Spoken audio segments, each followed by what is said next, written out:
It's a pleasure connecting with you first and foremost on through Podmatch, because when I saw your profile, I was like, okay, yeah, let's do this. Exactly. Yeah, I do love sound. It is kind of my thing. But then you would definitely sympathize with that. So,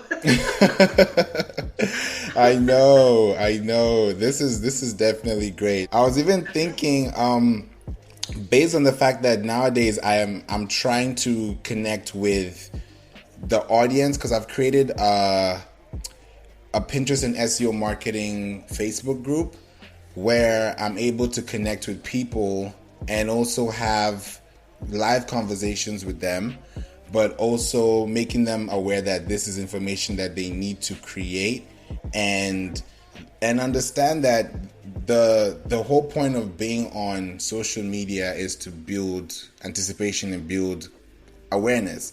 And sure, I yeah. love Clubhouse because I can be able to be there with people I've never met, but I get into a room Yeah. and we're talking like we've met each other for 5 years, you know? Yeah, yeah, yeah. I So have a clubhouse room you coming up do. now at 2 o'clock. Yeah.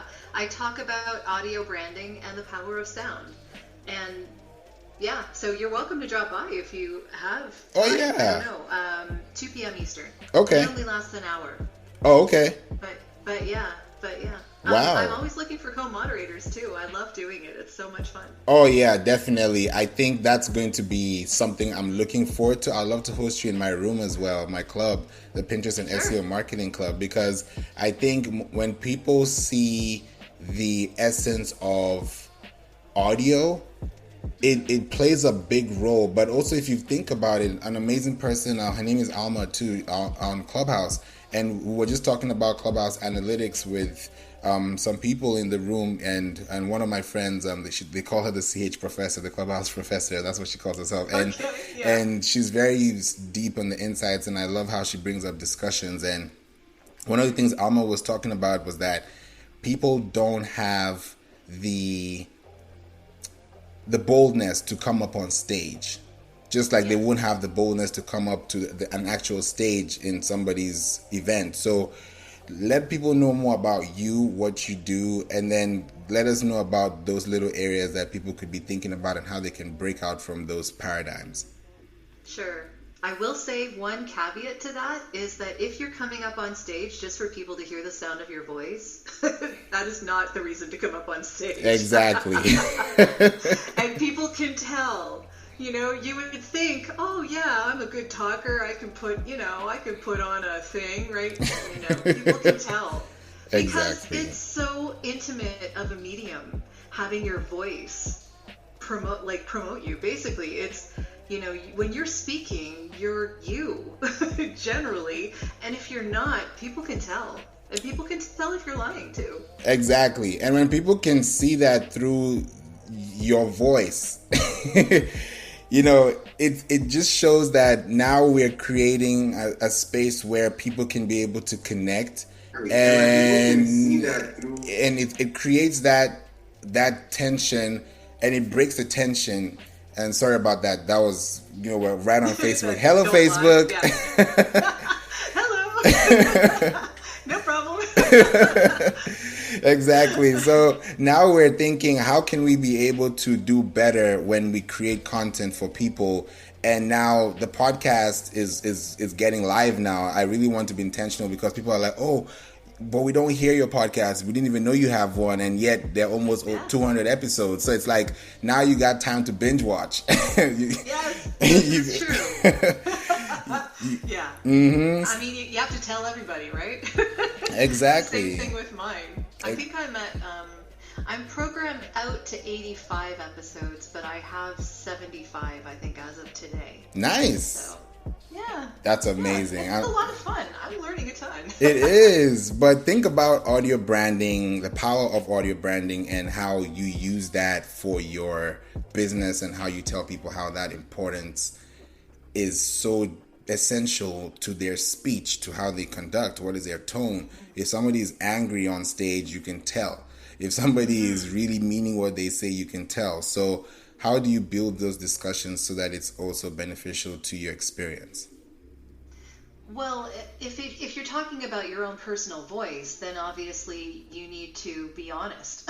I mean, really, that's just be you and promote your why. Why are you doing what you're doing? That'll come through in your voice. But there's a lot of ways to improve the sound of your voice that I think a lot of people don't think about, like proper breathing control. I was talking with a woman named Cynthia Jai on my podcast, who is a teacher for helping people do more with their voice and be more confident with their voice. And she teaches CEOs this kind of stuff. Yeah. Because, people who lead companies need to sound like they lead companies, right? Exactly. It's just, it's one of those things about our society that we do judge people based on how they sound. And so if you want to sound more commanding and more confident, you need maybe some kind of training. So people do that with, being a public speaker, or they do it through a voiceover coach, or they do it through singing. You can have a singing coach that will help you get better control over your vocals. There's a lot of ways to do it, but I would say slowing down a little bit and maybe letting out a breath every once in a while. Like if you just have a sigh, it just makes you feel better. Exactly. It just relaxes you. This was something Cynthia told me, so I was like, that's a really good point. She also says people don't breathe properly. A lot of people, if they are breathing in, their stomach is going in, not out. You're a balloon. Think of yourself as a balloon, right? When you're taking in air, you're expanding. When you're letting out air, you're expelling the air, right? Like you're contracting. Right. But we do it the opposite way often because we're stressed and because we learn how to hold our breath because we're stressed. And so when stress comes through in your voice, it doesn't help anybody. Not even yourself. And it doesn't help who's listening to you. Exactly. Yeah, so the breathing is a big thing, and it's funny, I never even thought of that at all. I was like, well, who doesn't know how to breathe? I was literally telling it's a lot of people. You would think it's a thing that I do it every day, but when you think about the actual essence of why you do it, your health, how you actually work out, do you run? Can you run a mile? Can you do things that you can ordinarily tell your body that I'm in control of how I'm able to create these expressions and feel good because your blood is flowing. You have to think straight. You have to think right. And it's just amazing that you mentioned breathing because I have an amazing friend on Clubhouse, Brittany, and she calls herself B, and she's a licensed massage therapist. And she really talks deep into breathing. And we just had a podcast just recently with her, and we host rooms on Clubhouse, and she's been mentioning this and it's so simple, but it's so negligent. It's crazy. It's like you cannot see it, but it's really happening right in front of your nose. So under your nose, you're feeling it, but you're not really breathing. And then when you realize, I'm not breathing right, you slow down. And then you look at your heart rate. And when she mentioned that one time, I was literally working out. And I tried it myself, and I was, looking at the heart pace, and I could see that when I breathed in for 4 seconds, like she says, and then you breathe out for 6 seconds, you're literally taking time to, those 10 seconds are really important. And you see how your heart rate just drops, and then you can be able to now function, think, move around, but people don't really see it like that. So when you think about audio and you said stress in voice, that's what brought my attention to that. Yeah, and stress in your voice stresses out the people that are listening to you. Also, if you speak too fast, you stress people. Wow. They're trying to follow you. So yeah, it can really be something that your voice tells the tale. And the thing about breathing too is that you're taking in air so that you can release your voice with all of the resonance chambers in your body, including your chest. Yeah. Right? So it's not just everything in your face, it's also your throat, your chest. Your chest needs to be used, and not a lot of people do use it. In a lot of singing instruction, they'll tell you about using the resonance of your body. But in voice and speaking, they don't often do that. They they'll tell you about how to get your point across and how to be a good storyteller, but the resonance and the actual biology of how your body works to expel that sound is just as important.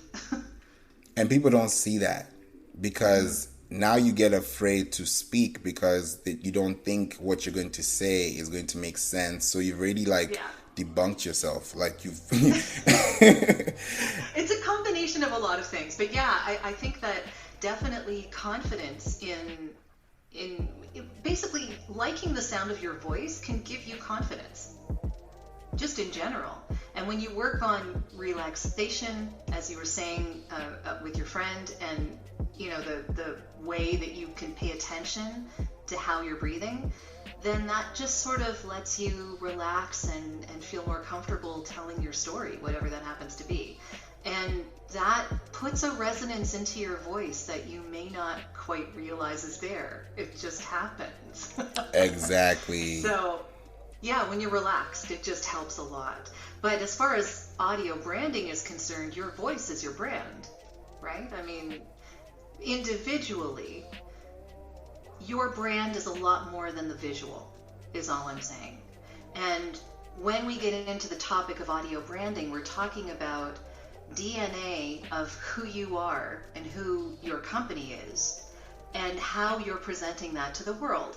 And if you're only presenting it in a visual format, you're missing out on this huge sense that we pay so much attention to and you're not using it. Exactly. And you really should be. Exactly. You should be using your voice. And now that you even thinking about it from a biblical perspective, a Christian perspective, and I'm seeing the world was created with voice. God created the world and he said, let there be light, and it was with voice. So you think about how in depth that means to you as an individual that's created by God, that has a voice to speak out and do something about what you say you're going to do. Eventually you say what you want to do, or you show it by being responsible and being committed. But now you understand that there is more to your brand, and people think, oh, I don't have a business, I don't have a brand. And people forget that if somebody thinks about you, that's the brand you've literally imposed or impacted on them. Yeah. What they say about you when you're not in the room is your brand. Right? That's like classic marketing 101. Right? Yeah. But it's all vibration. Everything we hear is vibration. And good vibrations are, that's a brand that you might want to be a part of. Oh yeah. But it's all how, we talk about vibrations, we talk about resonance. It's all these particles that are moving in the air that are, tickling the little hairs in our ear. And I mean like the really tiny, tiny ones in our inner ear. Exactly. And that gets translated into what goes to our brain. And it's astounding the interpretations that can happen before it goes to the brain. It goes in the ear, but we all hear differently. And it's all vibrations and movement and it all works together, and it's amazing. And I don't know who created it. I'm not going to make any judgment on that. but it's a beautiful thing, and we should all be using it because it's a gift. It is a gift, definitely. And now that you mention senses of different types of different senses, I was thinking the strange fact about sound is that you can influence what you taste by what you hear.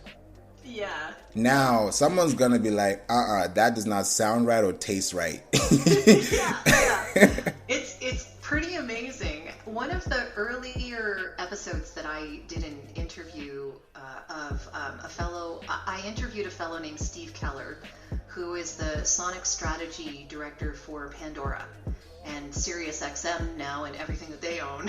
So nice. Lots that he has to deal with.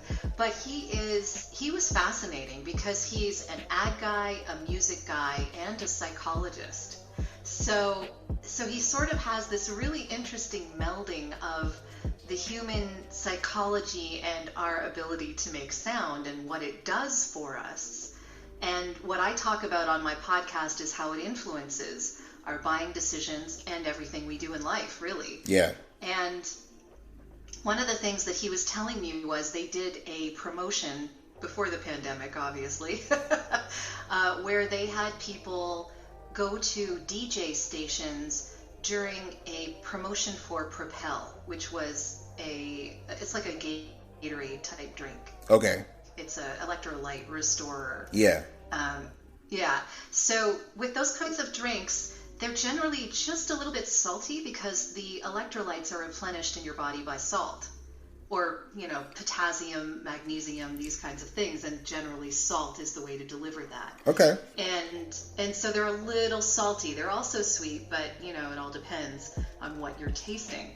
But what they had was DJ stations set up with an iPad where you would put on a pair of headphones, you'd listen to what you generated on the iPad, and depending on which, dial you moved, you could dial in how much salt you wanted to taste or how much sweet you wanted to taste. Wait. And it actually, yeah. So just by moving the sound through the iPad, and I think in the iPad they also had it go from color to black and white.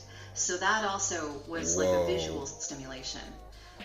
And then one was associated with the more fruity flavor and one was associated with the saltier flavor. And your flavor, the way that you experienced that flavor, actually changed. So Steve was saying he was watching people throughout the audience as they were doing these things and experiencing at the DJ table and watching their eyes widen because the drink didn't change. The drink was the same. Yeah. But our senses influence everything we experience. And you can change the way that you experience one sense by another. And so that is the way that they were influencing your sense of taste. They were actually playing a different sound in your ears, and they were and they were showing you a more colorful or less colorful picture on the iPad. And you could sort of decide, and it was changing the way that you experienced the taste of the drink. I've just thought about this. Gatorade, first of all, when I drink Gatorade, I stopped drinking Gatorade because I was not too sure if I should be drinking a lot of Gatorade or just drinking water, like good pH. Well, it's a lot of sugar. Exactly, like some good pH water. But at the same time, I really think if you think about the alkaline water and you think about your Gatorade and what you're actually putting into your system and how you're drinking this water, your body is almost, I think it's 80% water. Yep. So your body that has fluid that you need to always regenerate, if it's sunny, if it's rainy, whatever you're doing, you're creating that experience because inward expresses that outward experience for you. Mm-hmm. And if you're stressed within, you're gonna feel it in your vocals. So and sugar, like sugar water and salt, obviously can dry out your voice. Like it can dry out your vocal cords a little bit. So you gotta, I'm not saying never have it, but maybe just be a little careful with it. Right. That's why I slowed down. I was like, nah, I'll just stick to my water. I'll be fine. If I'm playing sports, then I could use that because that's the whole point. You can't be drinking it and sitting down and watching Netflix. It's not. But I mean, I drink coffee every day, and I love coffee. I don't know. And I have to drink it with cream. So not the greatest thing for my voice. Yeah. So I have to be careful about when I have it. Have you heard about coffee and the effect that it has on you when you switch that out with taking a shower, maybe between cold and hot? Maybe start with cold, go hot, then come back cold.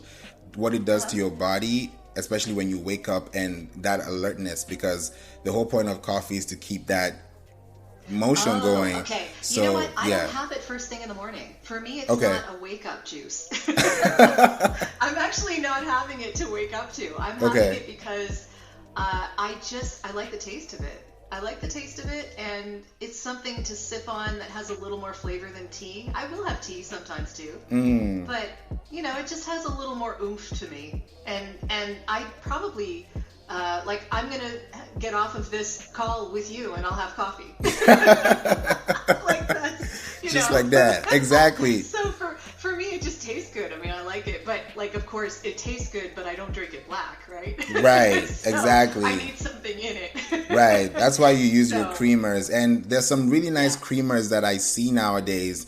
And they're so, like, the flavor, it just changes, like, the mood. Like, you don't even have to add yeah, sugar. Just add that creamer to your black tea yeah, and it kicks. So I really like how you've expressed that and how it also plays a role. And when I'm thinking about voiceovers, because I don't know if you knew, but I'm a self-taught drummer, okay, and yeah. I was, God gave me this talent, and I was able to not build music. I used to play with like pots and pans, you know, a whole That's drum. great. Do whatever you have to do. Exactly, Yeah. make a sound, you know. Hmm. But I eventually grew out and started learning the business, and now I make, productions. Now I'm on Apple Music, and now I have a podcast. So it's like audio is still somewhere in between everything. Now I'm on Clubhouse, so it's like Yeah. now I'm building a brand now, which comes with that voice. Because when you hear Flav beats, you're like, okay, Flav.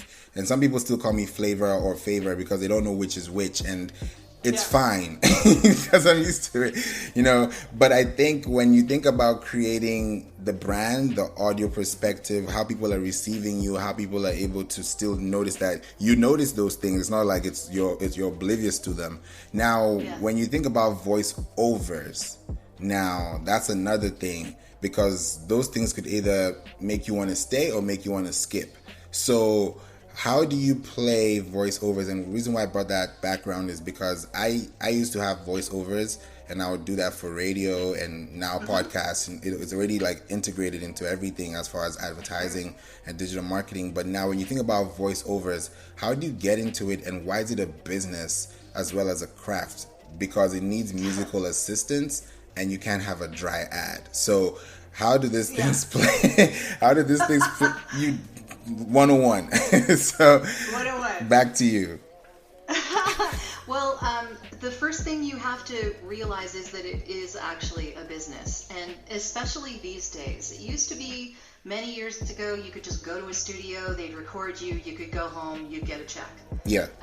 You'd be in an agent, you'd be in a union, and that union would take care of you, and that would be great. And typically, if you were doing that on a regular basis, you lived in LA or New York. You didn't live anywhere else, possibly Chicago.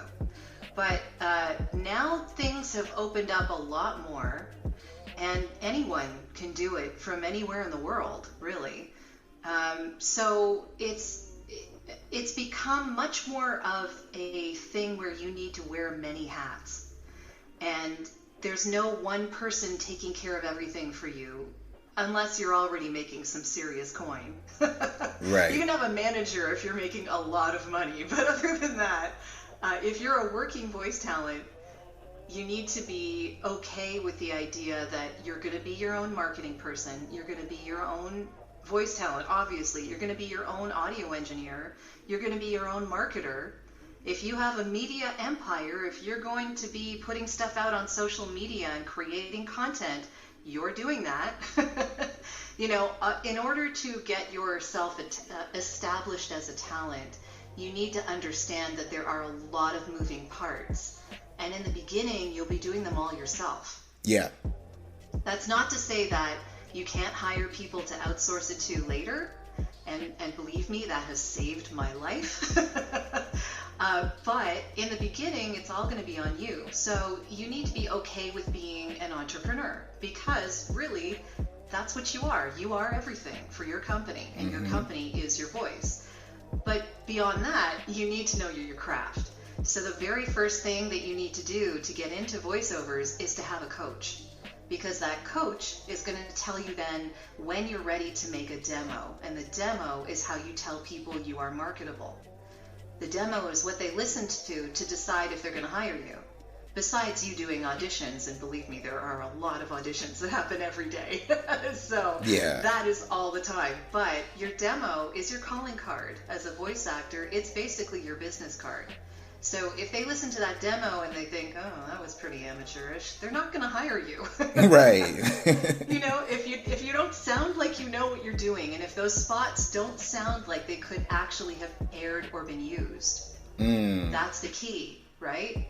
Even if they're made up, and believe me, a lot of demos are, they must sound like they could have aired, like they could have been used, because people need to imagine you on their spot, and they need to know that you can handle that.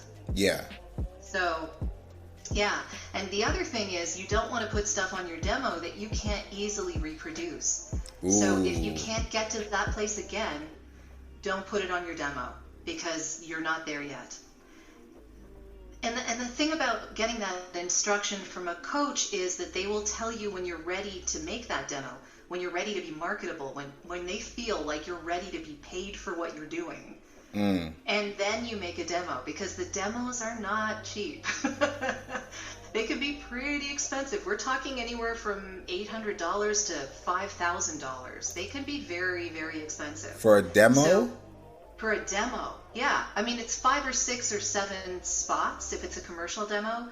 Usually it's like 6 or so spots, maybe a little less, depending on if it's a narration demo, because some of those spots might be a little longer. Yeah. You know, and it depends in each genre, right? Like an animation demo is different from a video game demo, is different from an audiobook demo, is different from a commercial demo. They're all different. Mm-hmm. So you need a coach that knows the difference, first of all, and you need to have the craft enough that you can make a demo that's worth someone listening to, and that's worth you spending money on, because it's not going to be cheap.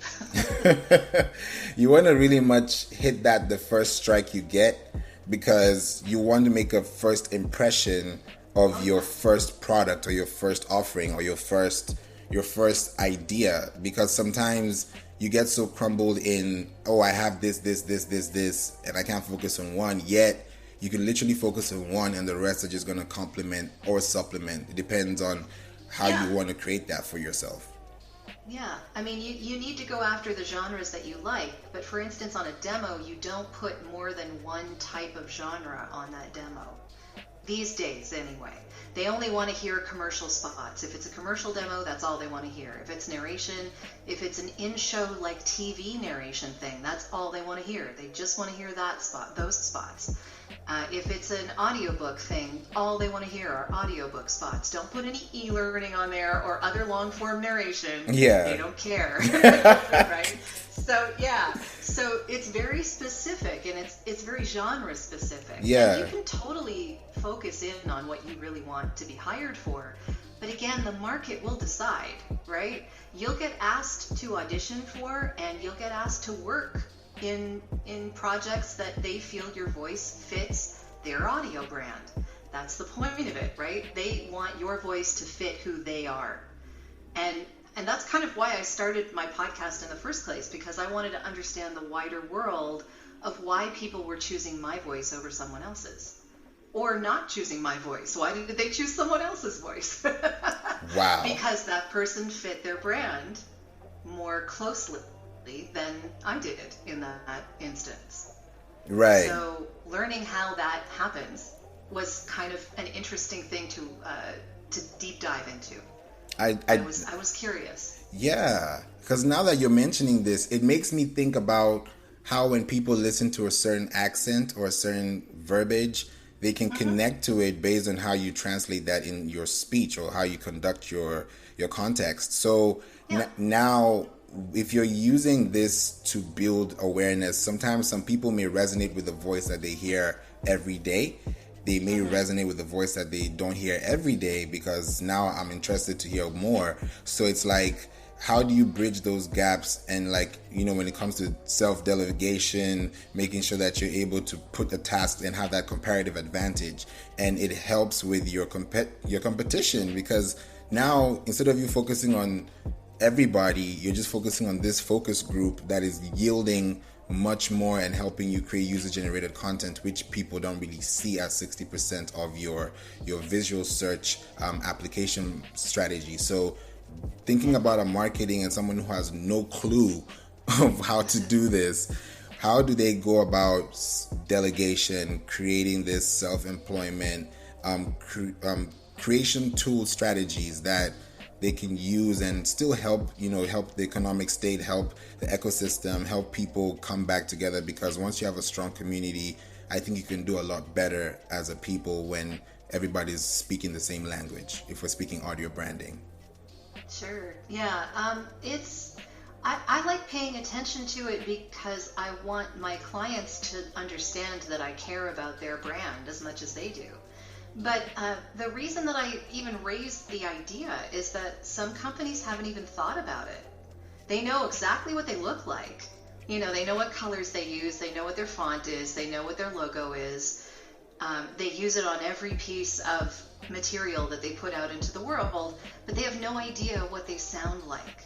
And this is something that a lot of people are not paying attention to, and it's going to become way more important as we go, because Alexa, Google Home, all of this stuff, it's becoming audio only. Clubhouse. Hello. I mean, right? Like, that's one big audio brand. We are our own audio brands when we speak on a stage, right? Right. When we hold a room or when we have a club, right? That's all. It's all audio branding. And the thing about audio also is that you can experience it even while you're doing other things. So you don't listen to a podcast when you're doing nothing, generally. I mean, you listen to a podcast when you're mowing the lawn or washing the dishes or doing the laundry or having a walk or doing your exercises or whatever you're doing, right? Generally, you're doing it while you're doing something else because it's something to focus on rather than the monotony of what you have to do. Right? Roger that. But it makes life worth living. Yeah, exactly. You get to experience a better outcome because now if you're running and you're listening to a podcast, you're jogging, you're feeling good, your body's flowing, you're getting those informations in, you're taking your memos or your notes, and now you're creating those experiences for yourself.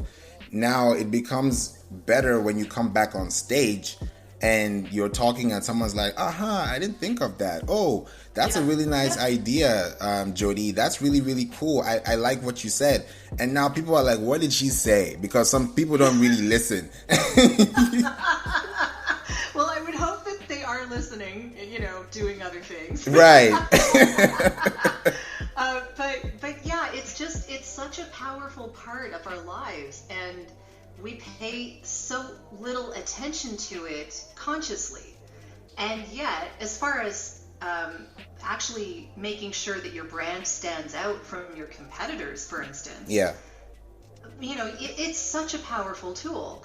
And I mean, think of the brands like Intel and McDonald's and the insurance, State Farm, let's say, like all of these brands use a certain sound or a tune or something like that to demonstrate who they are. Yeah. And I mean, like originally the I'm Lovin' It song was a Justin Timberlake song, wasn't it? Like, right. It started way back. But they eventually shortened it and shortened it and shortened it again. Yeah. Because they didn't want to pay his licensing fees. It keeps getting longer. Yeah.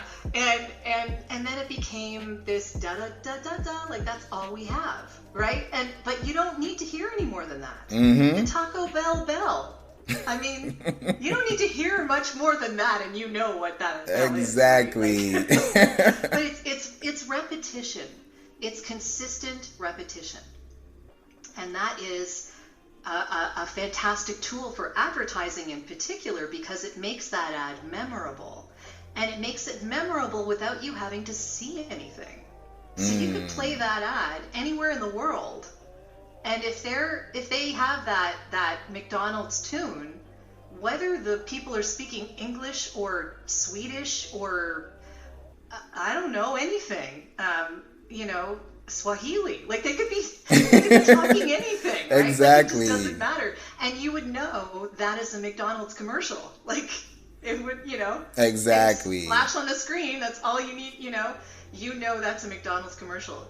Intel did the same thing. They had their sound playing at the end of every tech commercial that you saw during, I guess it was the late 80s and 90s. So, for a long time, it was probably more the 90s into the 2000s. But for a long time, they would piggyback on every tech company's advertisements on television. And everywhere, really. On the radio, I would hear it on the radio. And you'd hear their notes, and you'd know Intel Inside, right? And you just saw it because you saw that on the screen so many times, and then you heard that sound associated with that, what you were looking at so many times, that eventually all you need to do is hear that sound, and you see that thing in your mind's eye. There you go. You don't need anything else. It's like emotional shorthand. Yeah. So it gets right to you, and it's almost unconscious. And people think that the only thing that happens to make a brand unconsciously resonate is how they look. But that's not the case. How they sound also does the same thing. And actually it does it a lot more powerfully. And probably a lot cheaper. Because you don't need to spend a whole ton of money to get a decent sound. You really don't. Not everyone needs a $50 million audio branding, spectacular everything. Yeah. Like MasterCard, okay, maybe they could spend a lot of money because they're in every market in the world, used on every machine in the world. Right. And they need to translate their sound so that it resonates with people in many different areas of the world. So that makes a lot of sense. And having a consistent sound in that context, yeah, it's worth paying for, because you pay for that time, and then from then on, all you're doing is refreshing it. You're not having to recreate the wheel. But for those of us who are maybe just having a podcast, so you have an intro bit of music, you have an intro couple of, like a phrase that you say when you start out your podcast that you always say every time you start your podcast. I watch ASMR videos, and I don't know if oh my goodness, don't tell me. I took a deep dive into one of my podcasts about ASMR, and I became a total fan. I gotta. So now there are people who I watch who say the same thing to begin every ASMR session, welcoming you there. There's like all sorts of phrases and maybe hand movements that they do with it, but they say the same thing every time. So when you're watching that video who that ASMR artist is. You don't even have to see it. Right. From that phrase, right? And it's the same thing with podcasts. From the first note of whatever song they're using as their intro. The outro. There's all these things that we can use as repetition that don't have to cost a whole lot of money. They're just us. Mm-hmm. So I think it can be done by anybody. I just think that people need to be more conscious of the sound that they're putting out into the world. And I mean, as a musician, you definitely would know this. Exactly. It really makes a lot of sense and resonates, because now I'm looking at it from a perspective of some podcasts also don't have background music. Like, because I'm an artist, I do that because I want to still keep you engaged. But sometimes when I listen to a dry podcast, I like it because I'm very attentive. But if the music is like a background bass level, it can still bring that. And I used to hear that on radios, like maybe some DJ shows, you'd be hearing them play some things and they're having some talk back and then they go right back into the music. But I've been able to create that across with the podcast. And when you hear the sound, you're like, oh, the ranks are going higher because this episode had this sound. But I didn't really think of it that way. And I was like, wait a minute, that's why they're there in the first place. Yeah. I mean, when I hear a podcast that doesn't have an intro and outro, to me it sounds unprofessional. Like, maybe I'm a little biased because I do those intros and outros. So, but when it's longer than 5 minutes, let's say that. Ooh. If it's a really short podcast, you don't want to spend too much time on your intro and outro, because that's most of your podcast. Literally. You don't want to spend a minute introducing a 5-minute podcast. Right? It just doesn't make any sense. No. But if your podcast is 15, 30 minutes, longer than that, if you're having an interview with someone, make it sound professional. Yeah. You need intro music. You need someone to introduce what the show is, what people can expect, even if it's your own voice. And it could very well be your own voice. You don't need to hire a voice actor to do that for you, especially if you're branding your own thing. Exactly. That's perfectly fine. But some kind of musical intro catches people's attention. Yeah. You know, just a little more than someone starting to talk, because then you don't really know what's going on. Yeah, exactly. And you want to also stay in context, because when you also think about Clubhouse too, and you think about people getting in and out of rooms, it's how that person feels when they hear your voice that makes them want to stay or not. Yeah, totally. It does. And the podcast is all about the voice. Literally. Yeah. And if you think about it, like if you combine what we talked about, people coming up on stage, maybe because they're introverts or they've not done that 16 personality test, which you should do, I would definitely suggest totally that. have done that. Yes, I've done that too. And it really makes you more knowledgeable about who you are, in the sense of what you already do, because it's literally reading right back to you. And when you think about those things as a business owner or not a business owner and an introvert, what's the difference between being shy and being an introvert? Well, I will say that I am an introvert, and not many people will understand, because I'm on a lot of podcasts. They won't understand that it actually isn't that I'm shy per se. It's how I replenish my energy when I'm done. Right? Yeah. So I don't replenish my energy by being in a group, which during this pandemic is probably a good thing. So I'm okay. I'm living my best life. But not everyone has that going for them. But introversion doesn't mean that you shy away from being in the spotlight. It just means that you can't be in it all the time. Yeah. That you need your alone time. You need to replenish your energies by being alone. And I need that desperately. And in fact, I build it into my days. I make sure. Because when I took that 16 personality test, I was INFJ. Whoa. That's pretty deep introvert. Yeah. Yeah. But both right and left brain, kind of strangely, which I think helps me in the business aspect of what I do creatively. Mm-hmm. So I like that. I kind of like that personality type. It's pretty rare, actually. So I'll take it. But I have to play to my strengths and not emphasize my weaknesses. And my weakness would be if I was in a public situation for too long, I would shut down.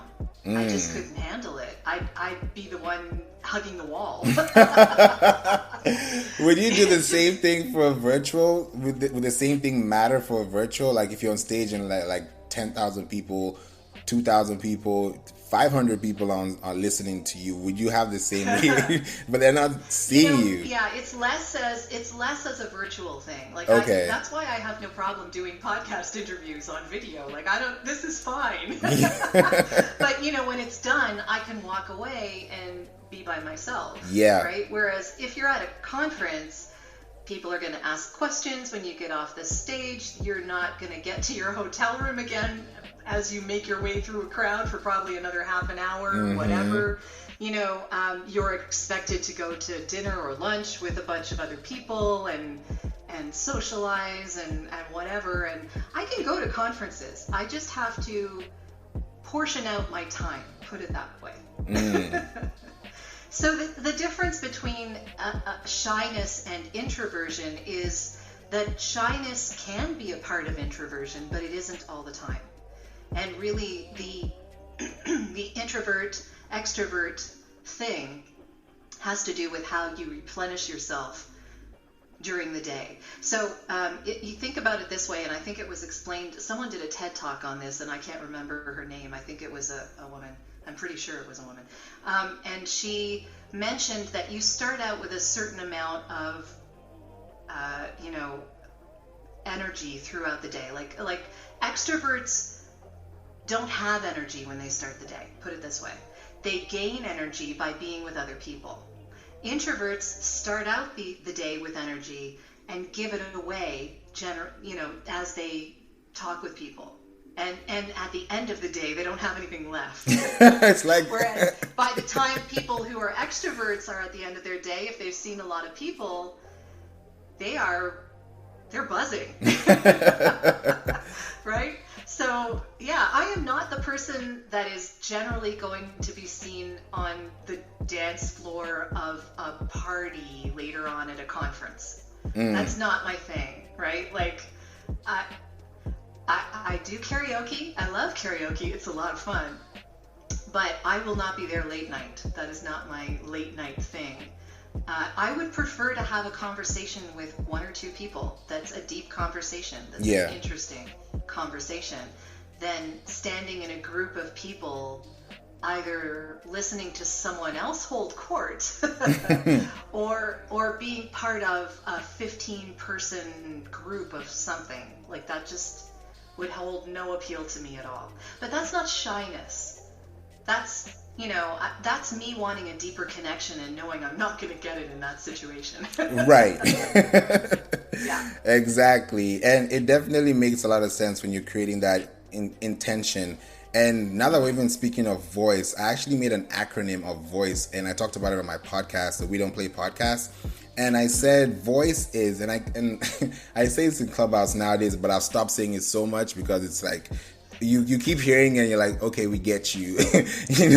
But that's your audio brand. Keep exactly. So it's like people when they hear it, they're like, oh yeah, it takes about 7 to 12 touch points before you make one conversion. And now when you think about it, the acronym voice for me is: what's your value, what's your offer, what's your incentive, what's your conversion value, and then what's your evaluation process like? What are people seeing through the moment they know, like, and trust you? How can they stay with you? Because you may want to work with someone just because they're amazing, but they have a terrible attitude and you can't stand that. And some people don't take that. People want to be peaceful. They want to sleep at night feeling good. They want to go back to their families. Like, you want to live a good life, but you don't want to be stressing somebody else out either. So when people think about creating this time, how do they put themselves in that point where they know that audio is a brand, it's an image, it's a gem, and this is something that people want to do consistently? Just think about it. How many times does sound impress you in your life? And how does it influence you? I mean, if you think about watching a movie, if you're watching a movie and no sound is on it, what are you getting from that movie? You might get the idea of what's happening on the film because you're seeing what's going on, but none of the emotional impact is there. None of it. So think about this. If you're not getting emotional context from what you're experiencing, then it's not really making an impression on you. If it doesn't reach you emotionally, it's not hitting. And really, if you think about it, we don't buy based on logic. We buy based on emotion. Yeah. And then justify to ourselves with logic. Exactly. Like, yeah, I need this today. Yeah. Because, but really, I just want it because it's pretty. That could be another thing too. We do this all the time. Yeah, I mean, we do this all the time. So really play to your inner nature. Understand who we are as human beings, and that emotion always plays a part in everything we do. And reach out to people emotionally, not just with their eyes, because that's going to reach some part of them. But the quickest way to their emotion and their heart is through sound. So now you mentioned sound. Now, when somebody's making an ad or a campaign or their product, they really want to make sure that this 30 seconds, this 15 seconds hits home as quickly as possible and they get their conversion value. What can they do today that allows them to use this? Because sometimes they're like, oh yeah, I'll just go to YouTube and snip 5 seconds, and then they ban you from using the sound because you're copyright. You know what I'm saying? The little things you may not know, because with the background in music and business, you get to see that there's some things you can't just do, because there's some things you have to look at and create. And once you create and you're the creator, it's even more rewarding because now you see something that people enjoy. So how do they get into that firsthand? Well, I would be very careful for advertisers. I would be very careful about how they use music. And the reason I say that is because if it's a large company and they are taking songs from a license-free directory, which people do all the time, I know that they do that, you could run the risk of having a competitor either in your same industry or in a completely different industry use the same piece of music. And then it isn't yours anymore. It's, it's just this bland in-between thing that no one's really going to pay attention to because they've heard it too many times. Right. In too many different contexts. It isn't focused. So what I would say is for advertisers that want to actually cover their butts, yeah, get a musician to make something unique for you. Or talk to an audio branding company that does this kind of thing on a regular basis and get them to brand your entire company, because that kind of a thing will put you in good stead for years to come. And if you haven't thought about your audio branding now, you definitely want to, because thinking about it now and getting it done now, you will reap the benefits of that 10, 20 years from now. And I mean, you'll reap benefits in the short term too, but it's long term that really, really, that's where the big bucks are. That's where the big payoff. That's where it is. Because even if McDonald's didn't know that particular song was going to hit such a chord, right? They're now using that branding 20, 30 years later, and it's still theirs, which means they're saving a ton of money on not needing to get different types of music done every time they make a new commercial. Or if they do, they're making it slightly different, and it's like a derivative work. It's not costing them a huge amount of money to license. Mm-hmm. So if you think about this in the long term, what you're trying to do is give your company recognizable assets. And you can think about this in the small term as well as an individual person, but you want to invest in yourself and your brand and your company so that these things will really be super helpful later on.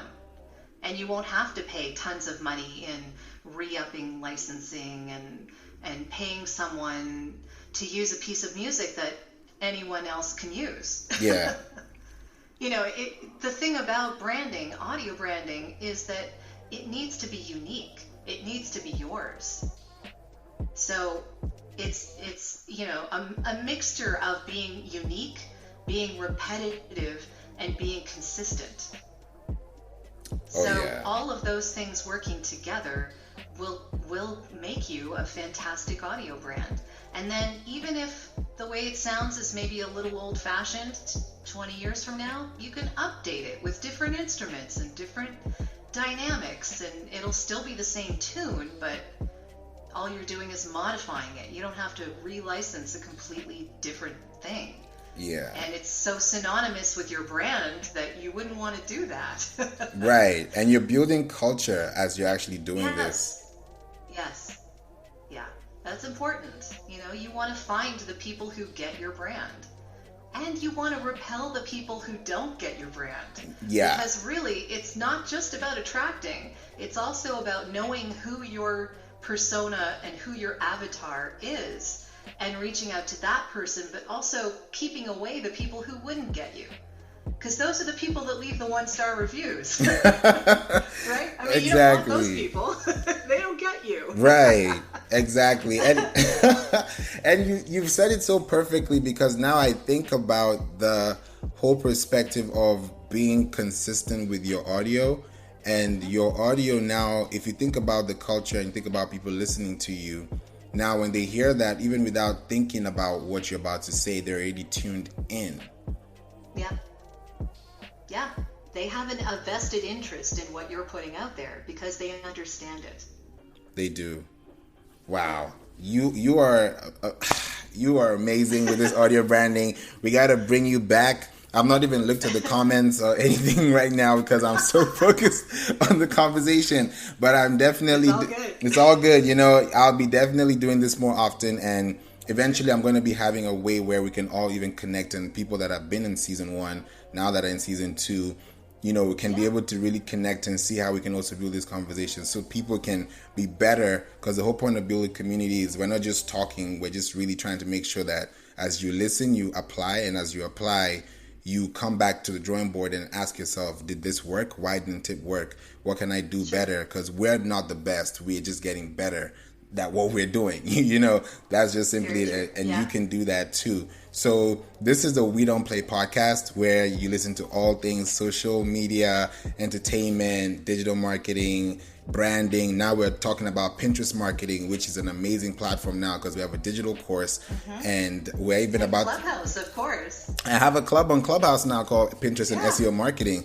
We've grown to about over 300 followers now, and it just started a month ago. And it's really hard to build a community when you don't even exist, where in terms of like people knowing who you are. But once you're on stages and you connect with people, you start becoming someone as a brand that they want to talk to and want to listen to, and you're also offering value and supporting them back. So it's about giving back and giving them the need that they're looking for. So if people want to get to know more about you and how they can find you, because I know many people would definitely want to start their brands today.